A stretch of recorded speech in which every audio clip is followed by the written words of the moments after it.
Leo ngoja nikufahamishe mtu ambaye hapendwi na Mwenyezi Mungu kuliko maelezo.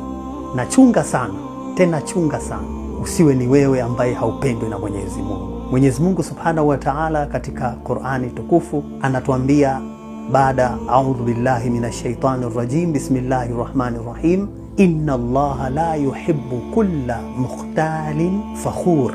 Hakika ya Mwenyezi Mungu Subhanahu wa Ta'ala hampendi mtu ambaye au hampendi mtu yoyote ambaye huwa ni mtu wa kujiona kwamba yeye ni bora kuliko wengine, yeye ni mzuri kuliko wengine, yeye ndio wa muhimu na ni special sana kuliko watu wengine. Mwenyezi Mungu mtu huyu hampendi sana.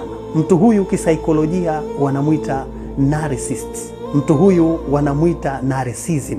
Hawa watu ni watu ambao wanajiona ni bora kuliko wengine na ni muhimu katika watu wengine. Lakini pili, wao wanapenda kusifiwa sana, sifa zote, hata sifa za wenzao wanatamani ziwe ni za kwao. Lakini tatu, huwa wanazalisha kitu fulani, wanakosa huruma kwa wenzi wao, kwa wengine, kwa sababu wanahitajia sifa zote ziende kwao. Kwa hiyo yupo tayari amuumize mwenzie, yupo tayari amdhalilishe mwenzake, yupo tayari afanye chochote. Sasa Mwenyezi Mungu kwa nini hampendi mtu huyu?